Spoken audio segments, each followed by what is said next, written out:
I'm Paul Suchman. I am the Chief Marketing Officer from Audacy. We are a leading content and entertainment audio company.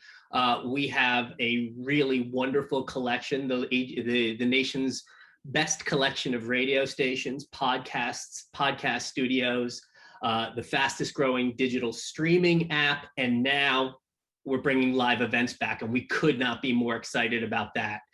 We are thrilled to be a sponsor of Brand Innovators and be joining in this celebration. And I will tell you, when we were asked to moderate a discussion and we looked at the brands that were in there, I went immediately and hand raised for Cadillac.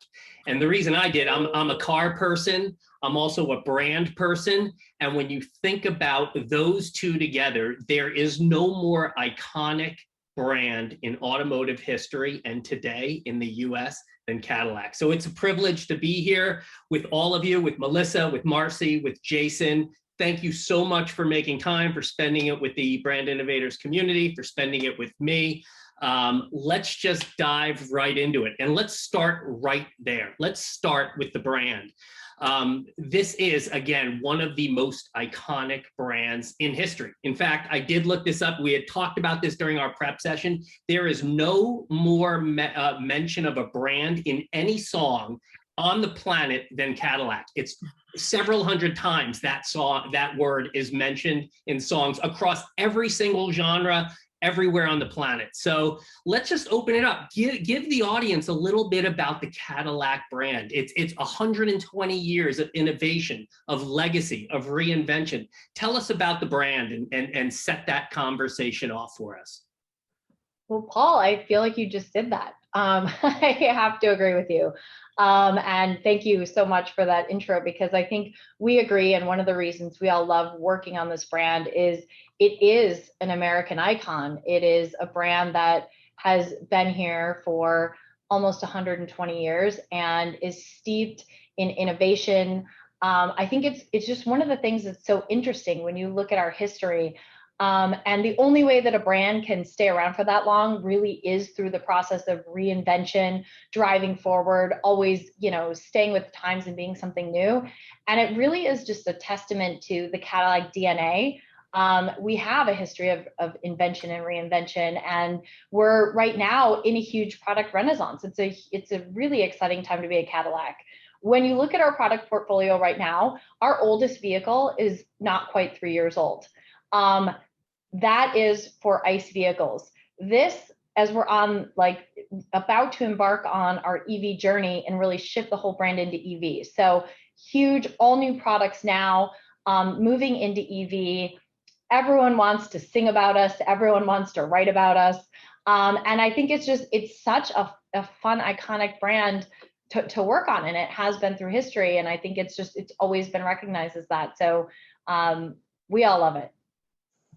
Marcie, how about you? I mean, you look after all of the media that comes through that brand, and it must just be awesome to be able to place that brand in the right conversations, the right formats, and just make the content and the experience around whatever content you're placing it in even better. Yeah, no, it's been a really exciting 2 years since I've been on Cadillac. We've had the opportunity to be involved in so many large-scale media opportunities and work with some amazing talent to really help tell our story in a way that's going to be relevant to our audience, and kind of help to show how Cadillac can show up differently, right? So we oftentimes try to do things that don't feel like a typical Cadillac, or perceived Cadillac space, to say, not only are we, an automotive brand, but we're a top tier luxury automotive brand. And we're really reinventing the space. Got it. And Jason, from that product perspective, you've got a great product portfolio that you work on, from the Escalade to the CTS, the products. It's just such a strong fleet of cars and SUVs. How does the brand, just the Cadillac brand, impact what you do and the decisions you make as a product marketer? Absolutely informs a bit of a history there. Is the camera okay? Wait, hold on. Huh. Was that me? No. Jason, I think we have a little problem with your audio, unless it was just me. No, that Jason was absolutely just a robot. Yeah, that was, yeah. To the extent that I was wondering if he was just playing a joke. That's what I thought too. All right, well, we'll come back to Jason. That's his alter ego. Yeah. And We're taking over not only this universe, but other ones extended beyond. he'll be back, I'm sure. We'll get him back. So you started, Melissa, you started talking about this as you were talking about the brand, this EV future. I mean, and this goes from Cadillac Brand all the way, this is at every touch point inside the organization. And the proof positive of that is GM's new logo. And it's new logo, which just signals it loud and clear, the future of this brand. It is a company, and Cadillac is a brand where transformation continues. Let's talk a little bit about the reinvention that's happening right now at the company, at GM, and also at Cadillac. Why now? What's happening? And how are you executing against that business strategy with Cadillac Brand? Yeah, I mean, I think there's a lot there, right? Why now? I think the time is absolutely right. When we start to look, I think one of my favorite quotes about this really comes from Steve Carlisle, who's the president of GM North America. And he said, the last time we went into the 20s was the 1920s, and there were more horses than cars on the road. As we go into the 2020s, there are more ICE vehicles than EVs on the road.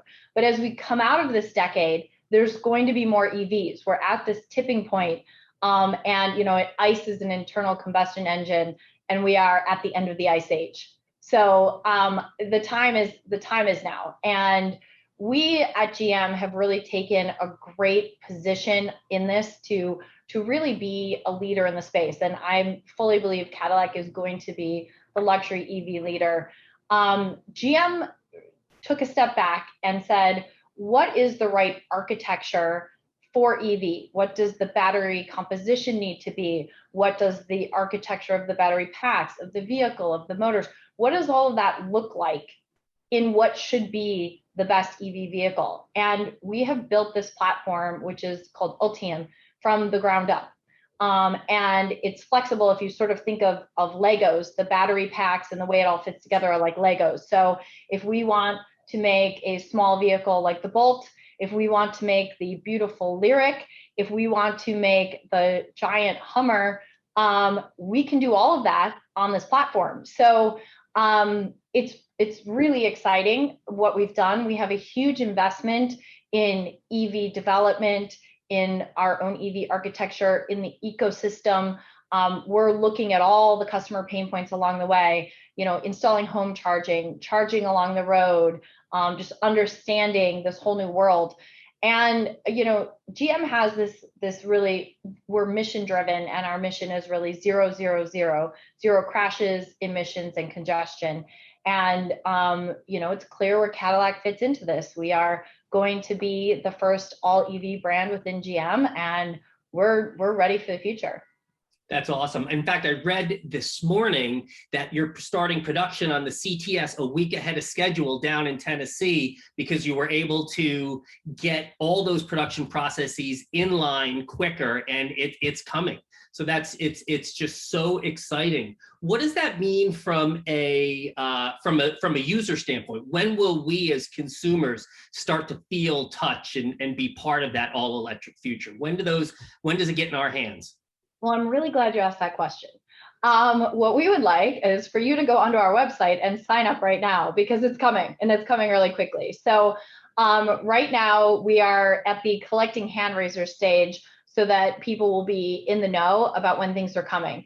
But I will tell you that we're going to start taking pre-orders on the Lyriq in the fall, in September, and it will then start production and going into consumer hands early next year. So it's all happening, and these are going to sell out. So if you're interested, make sure that you sign up so you know exactly when you can go buy yours.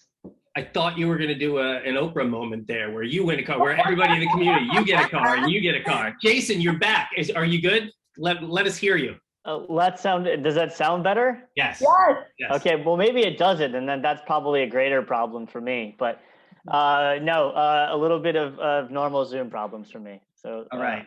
Well, tell us. So we were talking about the brand, but give us a little bit. So we're on to the all electric future. What does that mean for you as a product marketer? How does your life change as the mission continues to evolve and be so ambitious? 0, 0, 0. Yeah, absolutely. And I think you said it up front with our 120-year history.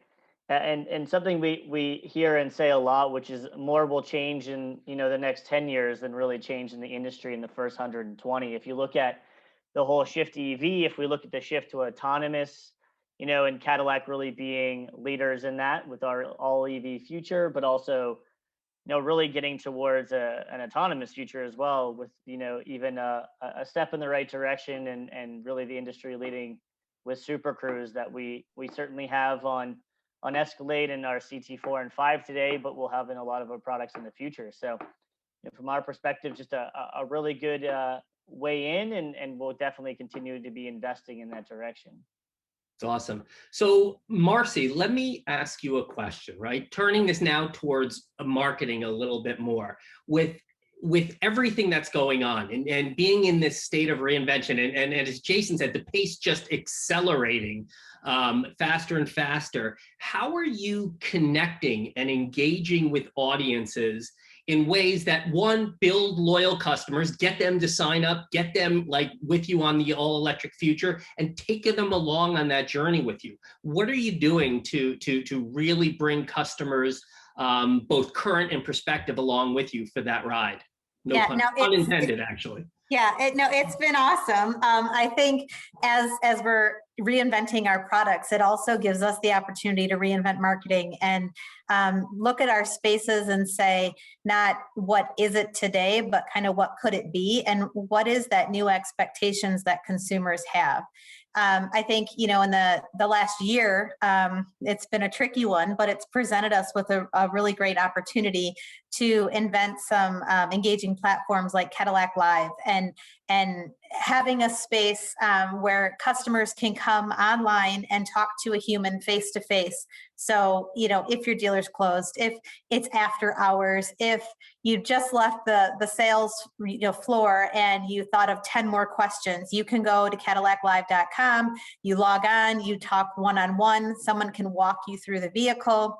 And we've had consumers stay on this platform for 20 minutes at a time, just almost, becoming friends with our ambassadors. And I think what that's doing from an experience perspective and the perceptions of how we, handle our customers and take care of our customers, it's that front door. And it really is a great demonstration of how we're putting customers first and really making sure that their needs are always taken care of. So, the digital space in general has allowed us to do a lot of new things, whether that's interactive digital brochures that you can build your own, and they're custom, that you can then email to yourself so you don't have to rebuild again. There's just so much that we're doing, really. It's an exciting space to be in, especially as we go to EV and then the what's to come. Yeah, awesome. And so you're getting you said you're getting a lot of data there. Yeah. Melissa, you often talk about, as you and I converse, you talk about your reliance on data making decisions and really using it to understand your customers and make brand and creative decisions based on that. It's not an either or, it's an and it's just an awesome conversation to have with a CMO like you. So how are you using Cadillac Live? What kinds of insights are you getting, and what kinds of decisions are you making on behalf of the brand?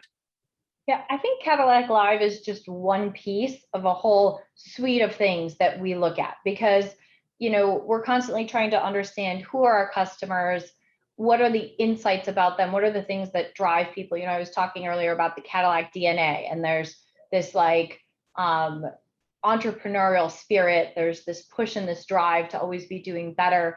And we see that across internal Cadillac as well as our customers. So when you take that kind of data and then you understand who your customer is and you put it along the journey, Cadillac Live is a piece of that. So we look at where is that falling in the shopping journey? What types of questions are people asking? We can take information that we've gleaned from sessions there to understand what should we host a group session on? What are some key features that people are really honing on? We have some special events that we've done where, like with the Escalade, we had the product manager come in and talk about Escalade from its inception until today and answer questions about that. So I think there's just so much within that where we can understand what do people want and how do they want to interact. And so, you know, Cadillac Live being much like this, where it's a Zoom, but it's one way. It's this open dialogue, this open platform that really gives us a lot of that deeper level. Here's what people are thinking about, and here's how they're shopping. Something came to mind as you were talking about that. And I know this isn't a one-to-one analogy, but in our culture, there's been some concerns with some people about getting the vaccine, right? And they make their decisions based on information that they're getting. Have you seen, again, this isn't quite analogous, but have you seen that some of your loyal customers, people who have been in the Cadillac family, in the GM family for years, for decades, for generations, are hesitant to leave that internal combustion engine? And if so, are you taking them on a different journey? Are you using messaging? Are you using media? Are you using tactics to bring along people who may not be the early adopters of an all-electric future? Yeah, I think, you know, it's really a spectrum, right? So there are those people who were the first ones in and really wanted to be first. I mean, I think about, you know, very early, like even Prius drivers, right? Like that was a very early adopter there. You have Tesla. Then as you go along the arc, and this is becoming more mainstream, you're going to have more and more people come in. Now, it just depends on why people are not moving over to EV. A lot of that has to do with product capability and infrastructure. Mhm. You know, if your vehicle has, you know, 150 miles of range, it's very hard to use that except for going around town. If the vehicle doesn't have the performance or doesn't have the space that you need, those are key things that have nothing to do with EV that could be driving the decision. Now, there's a very real thing called range anxiety, which is, you know, if you are out driving and you're trying to go somewhere longer, is your car going to run out of electricity, right? Because you don't run out of gas anymore. And what does that mean? And what does that look like? And how do you plan that? And that's something that I say it's really real, because a lot of times we use the word anxiety and it's something that is more inside of our heads. This is actually a real issue with where power stations are, how you map your journeys, what tools are available to you to understand that. And so I think that's why, you know, I talked about a little bit about it earlier. That's where a huge part of our investment is how do we help educate customers on what the ecosystem is, on how to plot out. There's tools today. You know, if you have a Chevy Bolt, you go in the app and you can plan out your route, and it's going to tell you where you're going to need to stop and where you stop.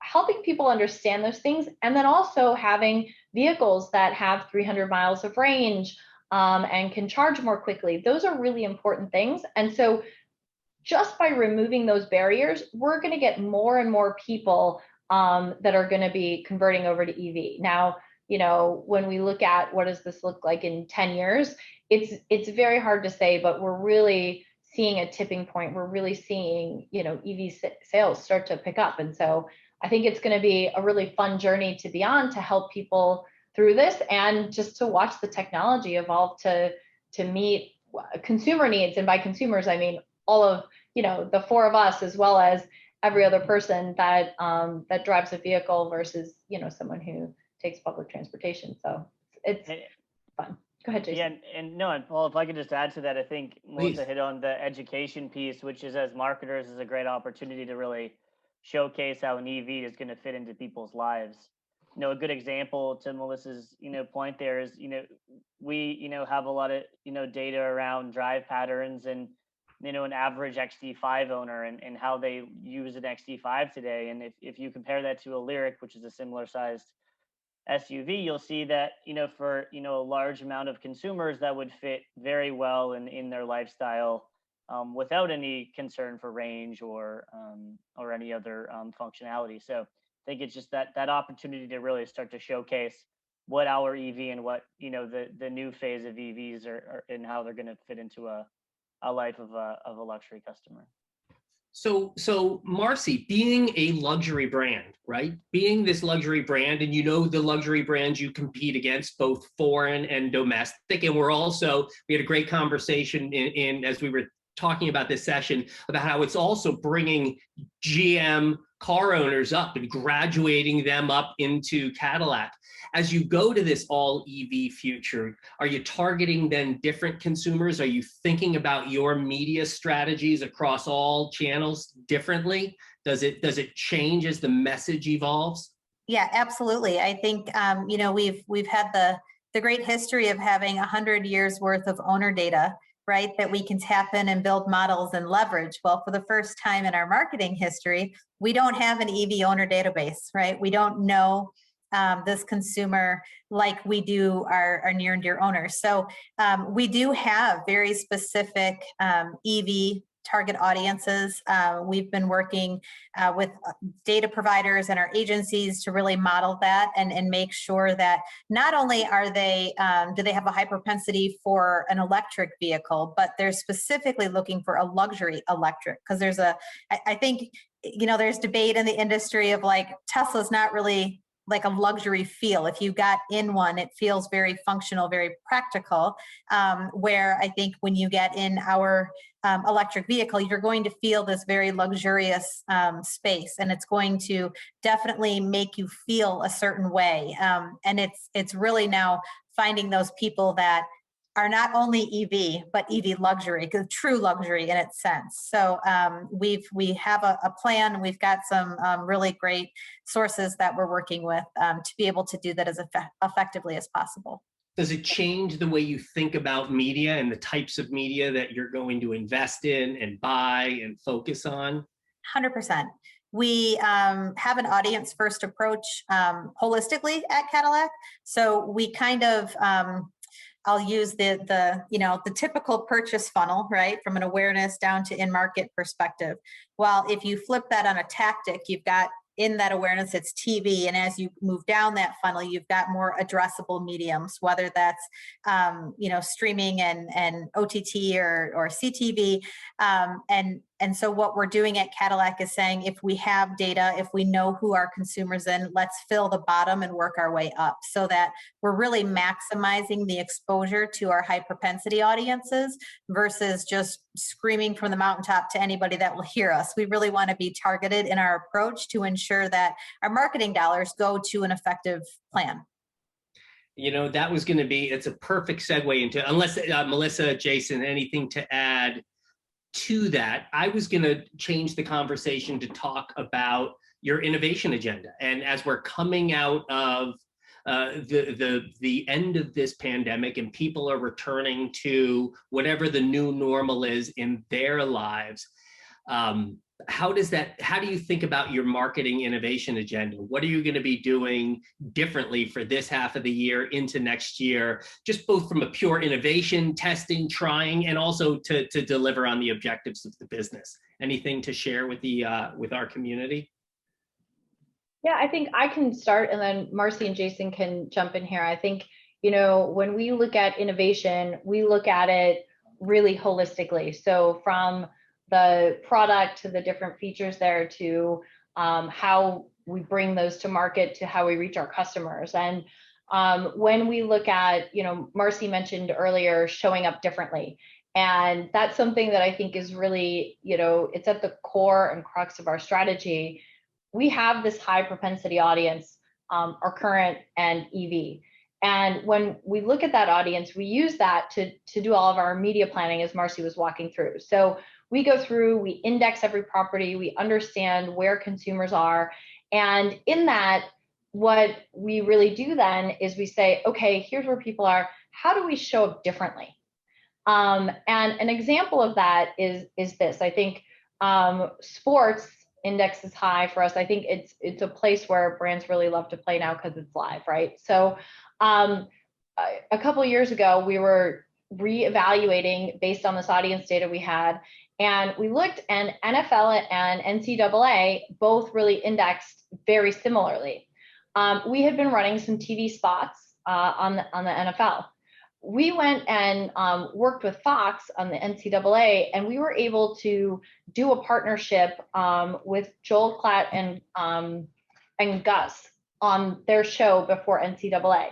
And not only were we throwing a logo on, because we say we don't like to slap a logo on anything. Not only did we have our logo on their show, but Gus and Joel did a custom XT6 spot for us. So we ran that custom spot. So anyone watching this program are fans of them, or at least has an opinion. And they would see that custom spot. They would see our spots as well during that time, and then see the logo and whatever. We were able to do that for less money than we had been spending on football previously. So I think that's really, if you look at what's the toolkit that we have, that's what it is. How do we understand our audience where they are? And then how do we show up differently? Now, as we look at the rest of this year, what's really interesting, and I think the question that really all of us are asking is, where are consumers now? What are they doing? And how do they want to interact with us? The pandemic was really interesting. I think going into it, my prediction would have been that TV watching was up. What we saw was for linear TV to continue to decline. However, screen time is up. People's engagement with streaming, all these things are up. So we're really, as we look at how do we innovate, we're taking a look at where are people spending their time right now, and then how can we show up in a way that is not disruptive in a bad way. We don't want to be interrupting experiences. We want to be additive. I think an area where we've shown some innovation that's been really fun is gaming. We have done some really cool things. We're working with AR12, who's a big gamer, working with Forza and creating the Cadillac Gaming Club. There's some things like, we saw, it was one of the things, again, starting with data and our audience. There are a lot of, gaming is very pervasive. It's very interesting when you start to get down into how high income and older a lot of gamers are. And it's an area where during the pandemic, time spent was really going up. And so we use that as an opportunity and started to get in. So as we look at how we're going to innovate, it's with things like gaming, it's with things like our NCAA partnership. How do we really keep doing things that are integrated and that people are going to watch versus playing some commercials or slapping a logo on? Yeah, I can add to that as well, just from an innovation perspective, and jumping off what Melissa was saying there. I mean, even from the way we bring and reveal a vehicle, maybe before the pandemic, and as we've come through it, and hopefully coming out on the other side of it, is, before probably a pretty traditional approach of bringing people together and unveiling, pulling back the cloth, so to speak, at an auto show or another physical space, and sort of rallying everybody around that moment. And I think what we've been able to prove out, across Cadillac and a lot of the other GM brands as well, really, is that, a digital focused reveal can be as impactful, or if not more impactful, if done right. And, I think, we've showcased that, last August with Lyric. We did it with CES with a lot of, GM and Cadillac opportunities at CES all the way through Super Bowl, and our April moment with Lyric of this year as well. And just creating really engaging customer content and media content that can be picked up and kind of, forced us to think a little different. And then maybe the other piece I would add to that as well is, moving out of this is just how the customer may, engage and shop differently for a vehicle than they may have in the past. So, obviously, we've been a physical delivery and shopping experience as an industry for some time, but the Carvanas and other of the world have really pressed us to new levels, and the pandemic only made that, go faster. So, we have tools like the Cadillac Live that I know was mentioned before that lead us into tools like Shop, Click, Drive on our website, where, a customer can really go through really the vast majority of the buying process from the comfort of their home or car, or wherever they are. And it doesn't, devalue the physical. And I think that to Melissa's point is there will be this, as we engage back into a little bit of the new normal, a world where it's both a digital shopping experience with a real seamless connection to the physical delivery. So I think those are some two big shifts that we have seen and will continue to see moving forward. Yes. By the way, Melissa, to your point about the decline in linear TV, as an audio brand, we see it too, and we're watching audio just explode in the broadcast world, on the stream, in podcasting. So there really is a shift in the way that people are consuming media and the way brands are injecting and engaging into those conversations to be part of it more organically, more authentically. Something I think, Jason, you just said about having all that data, and I think we've all data has been a thread of this conversation. Are you relying on media partners then to take all of this data you have, all of your first party data with their first party data, to start to make some really more targeted decisions in again, not just buying broadcast TV and putting a brand, putting the shield out there? How's that changing as you're thinking about data and attribution and really getting scientific about the creative process? Yeah, I think a lot of the data that we have, it not only are we using actual audiences and providing those to media partners that can target those audiences, but we also use that to inform us of interests and what types of programming within a network would be better than other programs within the same network, right? So we can make sure that those buys are adjusted accordingly.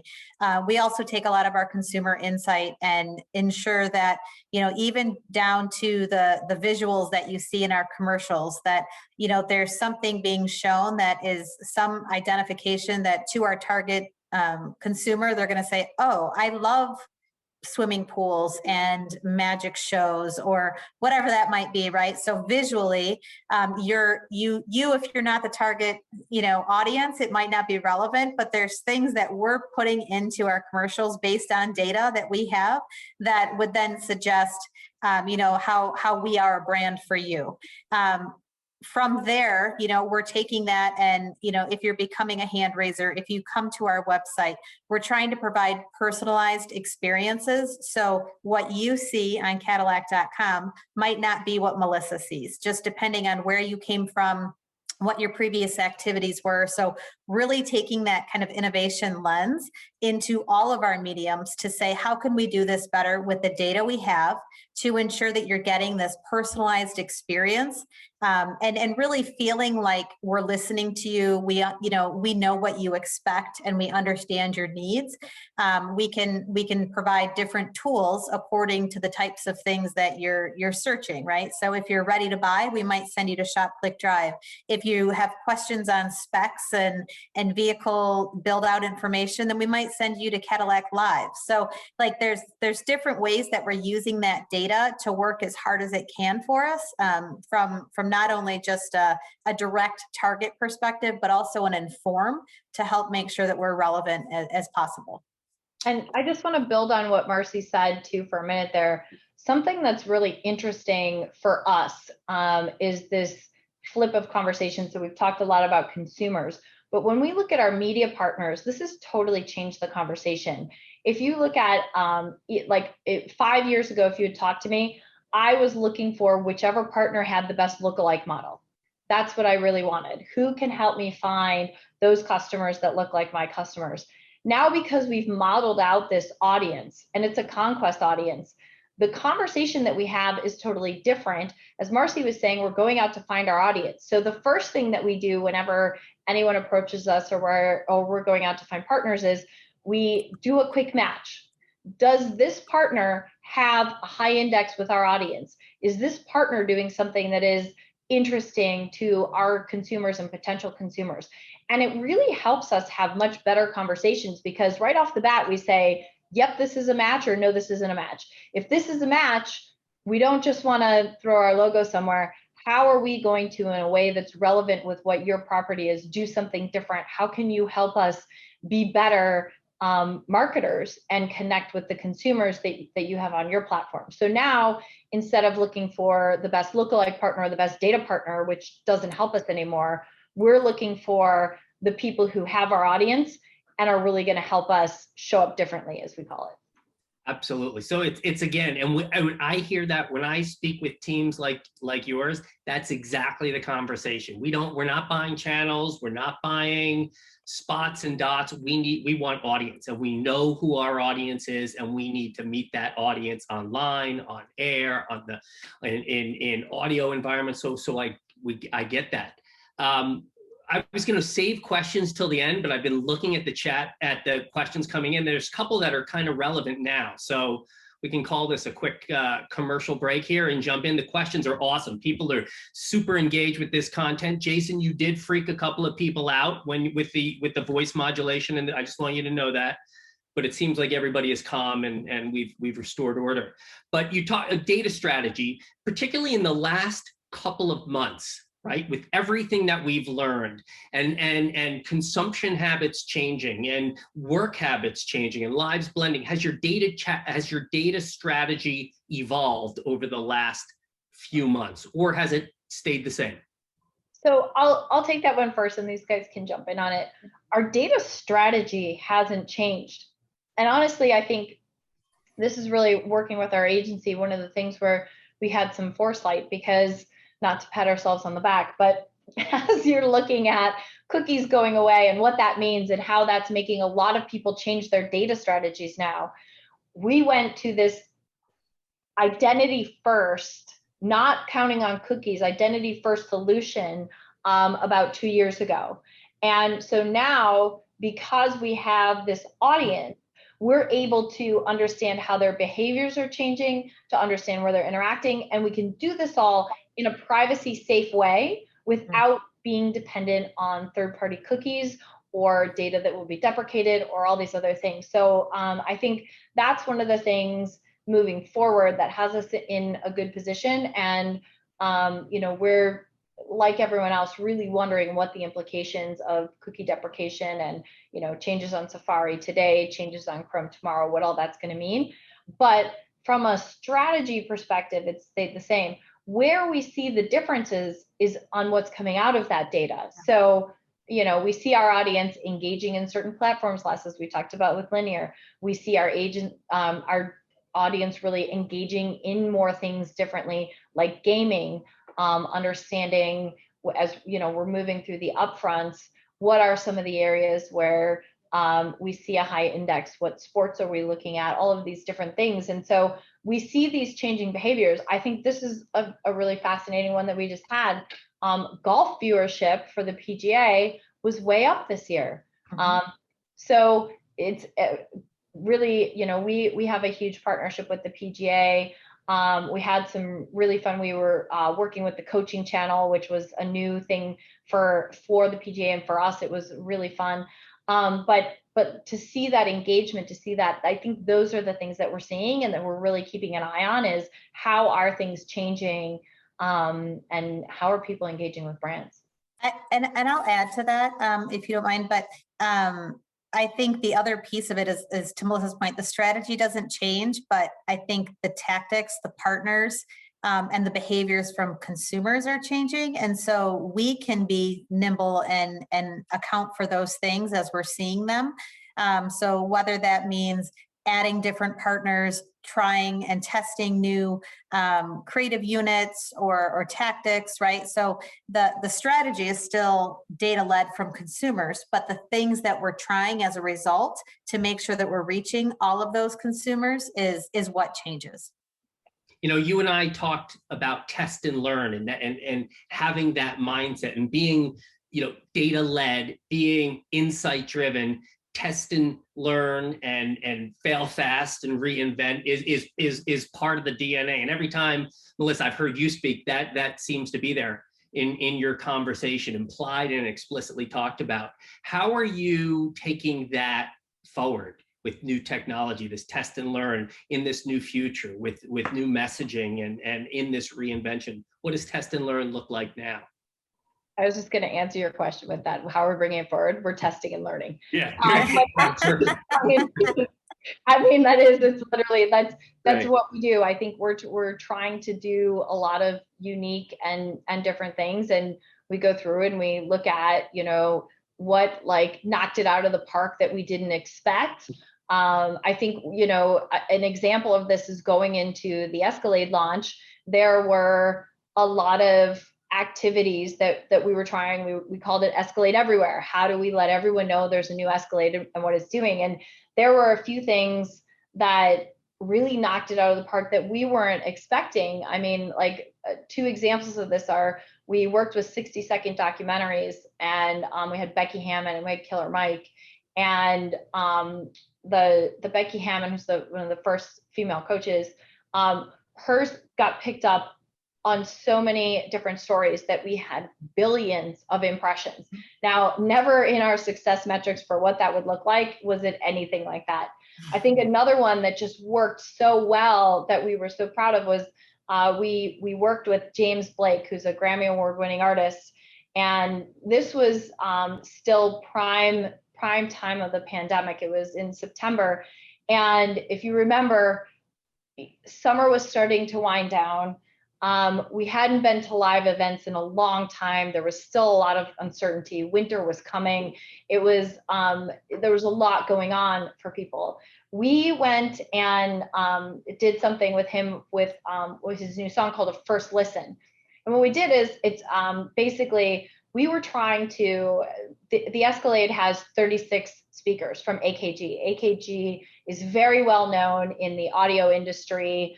And for the more technical people, but from the general public, not as well known. So what does AKG mean? What does 36 speakers mean? We were really trying to bring that to life without just using jargon or words, whatever. So working with James Blake, we did this first listen, which we took some of his super fans. We put them in the car. They thought they were going in the car to listen to his song. You could see them playing with the audio system, so you could hear the sound moving around in the vehicle. You could see how it worked. It was like, honestly, one of the coolest product demos I think I've ever seen. What we then did is we took those Escalades, they drove into an airplane hangar. James Blake was in the middle, and we did a socially distanced concert. And this was another thing that just really got picked up because everyone just needed, I think, that in that moment. We needed to hear music. We needed to see people having these moments of joy. It was really good. So I think when we look at what's test and learn, we're going to keep experimenting in these different things. There was a lot of the things that we did that didn't work as well. Those were 2 that like really kind of set the bar. And that's how we're going to take it moving forward. We're going to test a lot of things. We're going to see which ones really stick. We're going to try to understand what was it about that worked. And we're going to learn from the ones that didn't. Go ahead, Marcie. Yeah, I was going to say too, I think one thing that Melissa doesn't pride herself enough in, but we have a really inclusive team. And I think as our full collective marketing team is working, if they have a nugget of an idea and they're like, I don't know how to get this done, but I was thinking over the weekend and I saw something here and I saw something there. I think collectively there's a lot of support within the organization to say, okay, you know what? I love where you're going with this. I don't know how to get it done either, but let's charge forward and try it, right? Because I think giving the team the opportunity to really feel like they can contribute and bring forward ridiculous ideas, as crazy as they might sound in the minute, it really has helped us bring new insight and new ideas into the activations we do. I just wanted to jump off that as well, because I think another great example of that is something that came really from our communications team around how to communicate Super Cruise. Yes. Yeah. Much differently. So if you go online, you can definitely find all these videos still. They really partnered with a select group of different celebrities to show their first reaction when they drive Super Cruise for the first time, which it really is an exhilarating experience to have the vehicle really take over. And so, really a lot of those have really taken off, including, not surprisingly, one that features the Jonas Brothers. So Just some really great, interesting ways to communicate content in a new way. Similar example to as Melissa described with James Blake. Yeah, definitely go on YouTube and look up Cadillac Time to Let Go.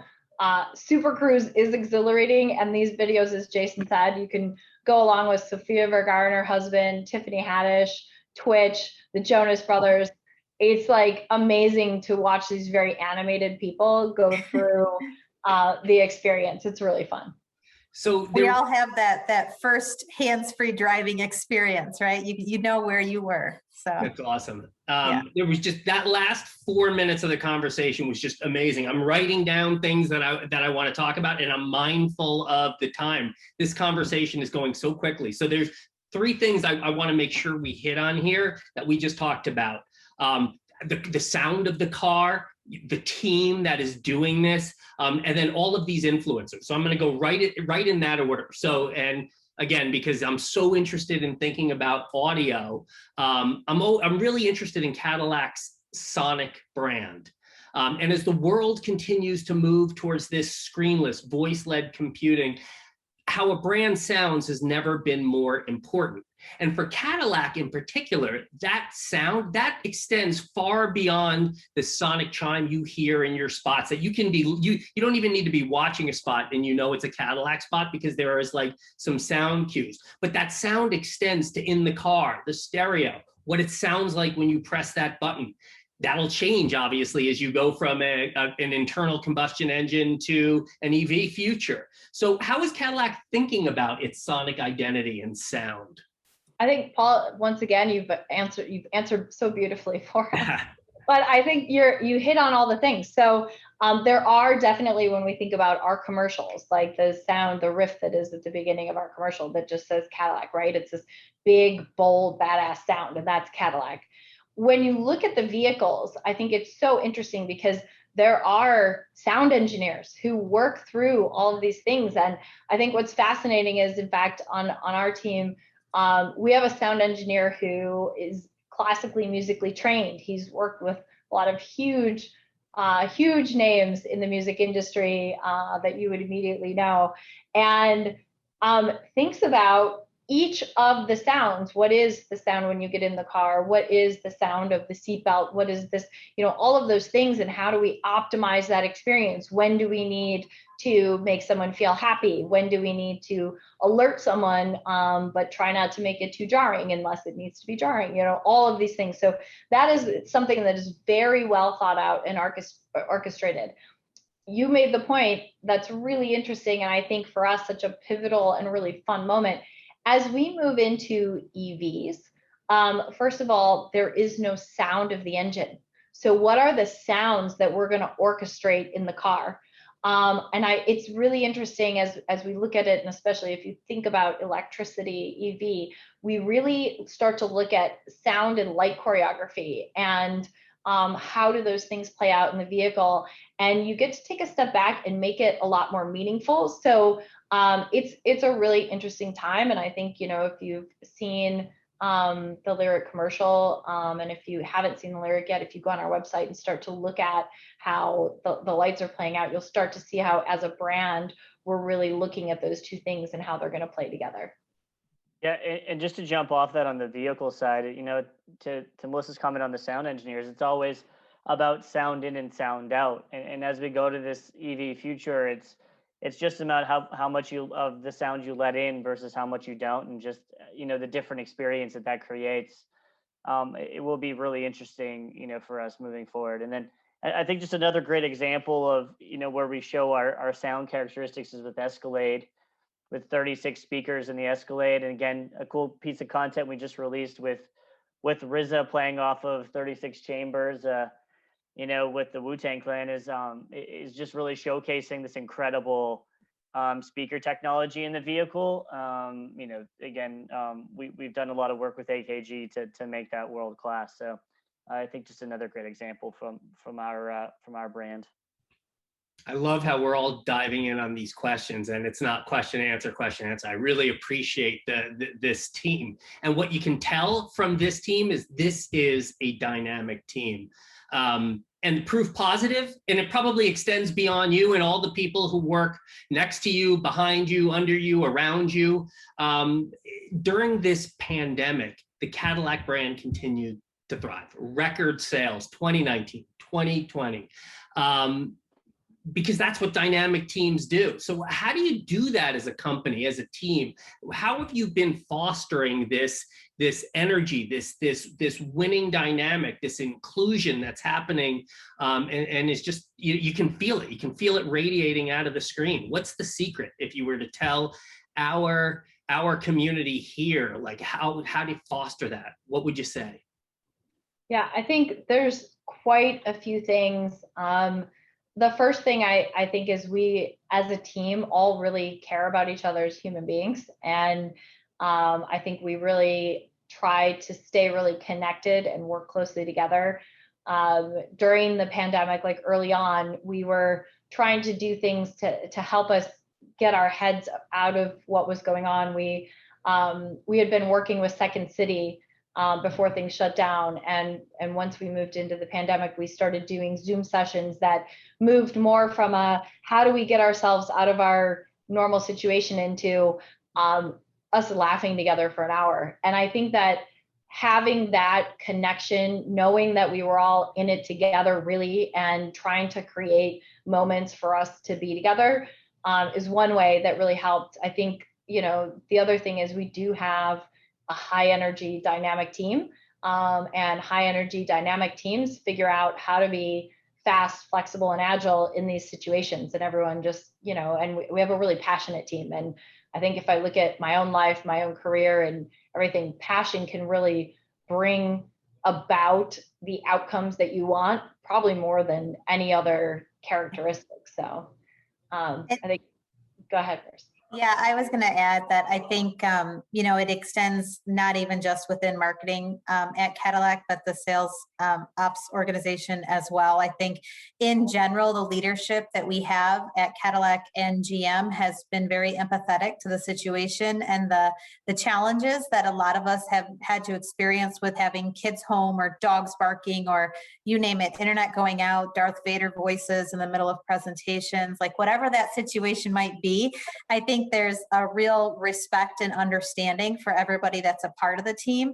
And we've had constant leadership communication that is coming to say, make sure you're blocking off your lunch hour, make sure you're eating lunch and you're getting away from your desk, make sure you're closing your laptop at night and actually shutting down, so you're not hearing the pings and the chirps of, new messages coming in. And I think giving people that, like having, your leadership give you the authority to say, okay, it's time to shut down for the night, really, I think motivates a team to want to keep showing up and to keep giving because they know that you equally respect their time and respect how they're feeling and what they need during especially critical times. But I mean, now that we're coming out of it, that same empathy and that same understanding is there. And I think that's really a key motivator of how we've been able to just continue to really retain and attract really, really solid team members.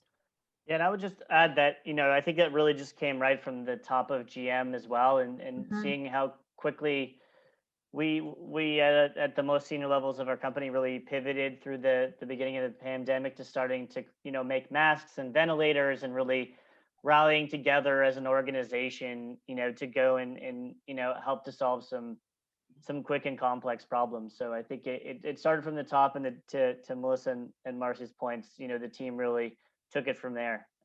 And I think we're all just really proud about what everyone's been able to accomplish. Well, it's a testament to the three of you and everybody around you. So that's just really awesome to hear.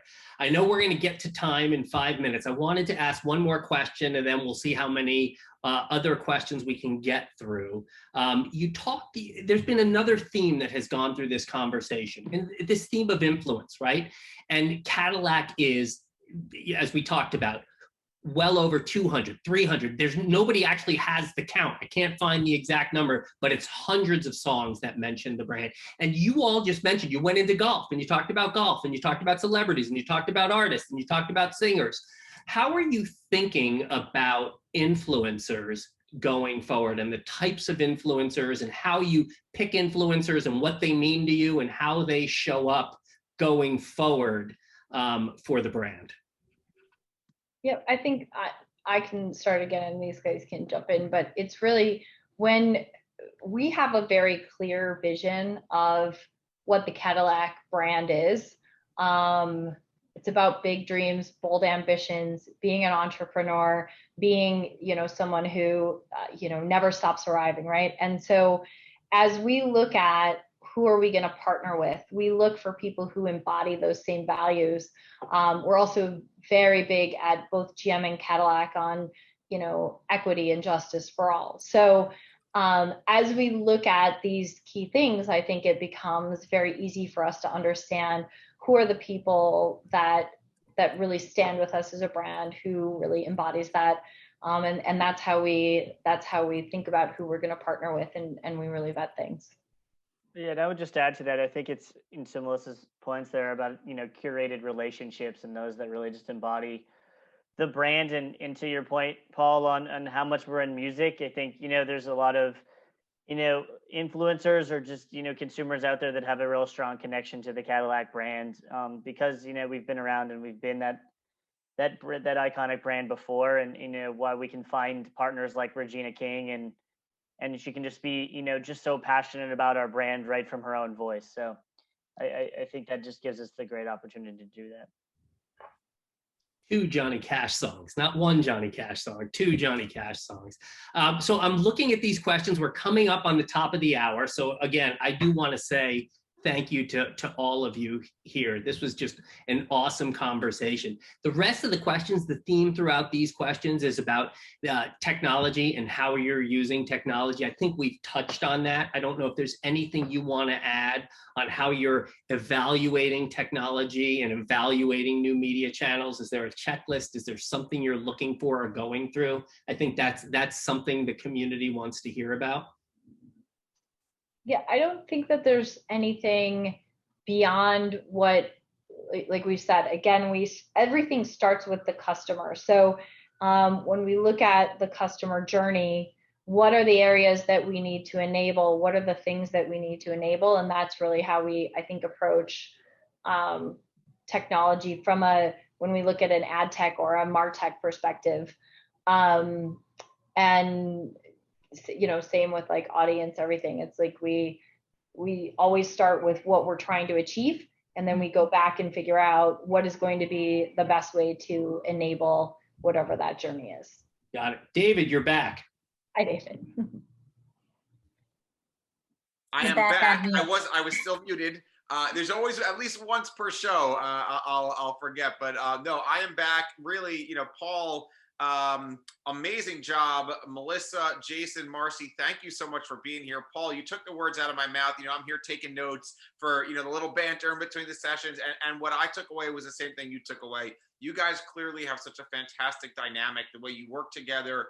When you look at the work that's come out of Cadillac that you guys have produced, it's no wonder it's so impressive when you think about the dynamic that you guys have. And for us here at Brand Innovators, we've grown on my team, especially, being remote, adding new people. It's a struggle to think about, building that culture and keeping the lines of communication open. And you guys clearly are an example of how to do it. So I'm taking some inspiration away for how to lead my team here. So thank you for that. Thank you for sharing with our community. As always, we love having you join in and just, share your insights, and our community appreciates the time that you take out to do so. So thank you both all so much, and for celebrating our 10th anniversary with us. We appreciate it. Happy anniversary, guys. Yeah. Great to see you all.